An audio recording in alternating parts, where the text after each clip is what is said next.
दोस्तों, रायबरेली में राहुल गांधी ने प्रजापति समाज के सम्मेलन में एक बहुत बड़ा बयान दे दिया है। उन्होंने बीजेपी और आरएसएस पर आरोप लगाते हुए कहा है कि ये दोनों ही मिलकर ओबीसी समाज को आगे नहीं बढ़ने दे रहे हैं।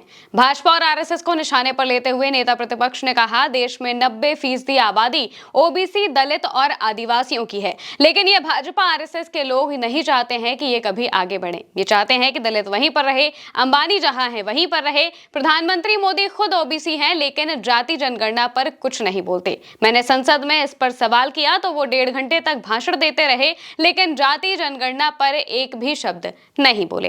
दोस्तों, मोदी ओबीसी के नाम पर कई बार वोट मांग चुके हैं और बीते दिनों जैसे नितिन गडकरी कई बार बयान दे चुके हैं। एक बयान उनका यह भी था कि इस देश में अमीर और अमीर होता जा रहा है और गरीब होता जा रहा है। इसी को लेकर जो राहुल गांधी है, उन्होंने एक बार फिर बीजेपी पर निशाना साधा है और कहा है कि जो बीजेपी है और आरएसएस है, ये नहीं चाहते हैं कि ओबीसी समाज के लोग आगे बढ़े। अंबानी जैसे लोग और अमीर होते रहे, उनकी यही चाहत है। इसी वजह से उन्होंने ये निशाना साधा है। दोस्तों, राहुल गांधी कह रहे हैं कि बीजेपी और आरएसएस चाहते हैं कि अंबानी जैसे हैं वो वैसे ही बने रहें और ओबीसी लोग आगे ना बढ़ पाएं, लेकिन काम के नाम पर इस वर्ग के लिए उन्होंने कुछ भी नहीं किया है। मोदी जी अक्सर ये बात बोलते रहते हैं कि वो ओबीसी समाज से आते हैं, लेकिन उन्होंने कोई काम नहीं किया है इस समाज के लिए, चाहे वो आरक्षण की बात हो या फिर योजनाओं की बात हो। इसी की आलोचना करते हुए राहुल गांधी दिखाई दिए। राहुल गांधी दिल्ली स्थित अपने आवास से रायबरेली के लिए रवाना हुए। दिल्ली एयरपोर्ट से फ्लाइट लेकर लखनऊ पहुंचे और वहां से सड़क मार्ग से रायबरेली पहुंचते हैं।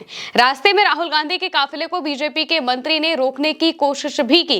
पीएम को गाली देने के मामले को लेकर योगी सरकार के मंत्री दिनेश प्रताप सिंह अपने समर्थकों के साथ राहुल के रास्ते में धरने पर बैठ जाते हैं।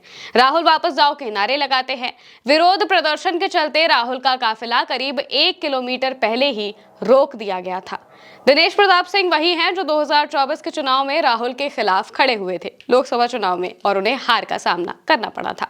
और ऐसे में अब उन्होंने राहुल को उन्हीं के संसदीय क्षेत्र में जाने से रोकने की कोशिश की।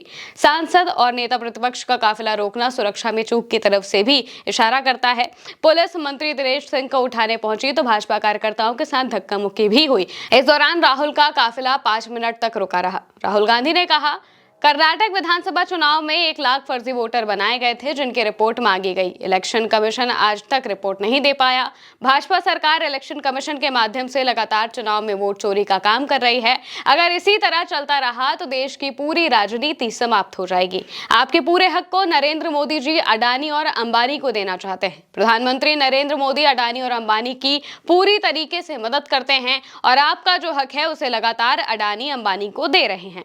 मैंने इसीलिए ये वोट चोर का नारा आप लोगों को दिया है। हम आपका अधिकारों का हनन नहीं होने देंगे। गरीबों के अधिकार और दलितों के अधिकार के लिए कांग्रेस पार्टी लगातार लड़ाई लड़ेगी। हिंदुस्तान के वोटर का अधिकार है वोट डालना। कांग्रेस कार्यकर्ता राहुल गांधी की सबसे बड़ी शक्ति हैं। आप लोग पोलिंग बूथ पर हमारा झंडा ऊंचा रखते हैं, कांग्रेस पार्टी का झंडा ऊंचा रखते हैं। पूरे देश में आरएसएस और नरेंद्र मोदी ने वोट चोरी का अभियान चलाया है। हम आपको सबूत के साथ आने वाले समय में सब कुछ दिखाएंगे। तो दोस्तों, अपने संबोधन में उन्होंने ओबीसी समाज को लेकर बीजेपी को तो घेरा ही, लेकिन ये भी कह दिया कि आने वाले वक्त में वो सबूत के साथ बीजेपी की वोट चोरी को फिर से दिखाएंगे। क्योंकि राहुल गांधी ने लगातार जब बिहार में उन्होंने वोटर अधिकार यात्रा की थी तो उस दौरान भी उन्होंने कहा था कि उनका हाइड्रोजन बम आने वाला है, बीजेपी वालों तैयार रहो।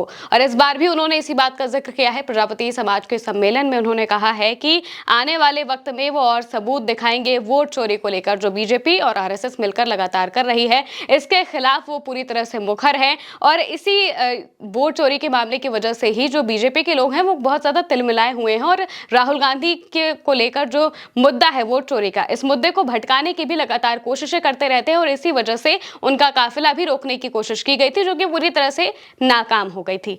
लगातार बीजेपी के लोग यही सब करते हुए दिखाई दे रहे हैं। अब देखना होगा कि राहुल गांधी अपना हाइड्रोजन बम कब फोड़ते हैं। फिलहाल के लिए मेरे साथ इस वीडियो में इतना ही। आप देखते रहिए उल्टा चश्मा यूसी।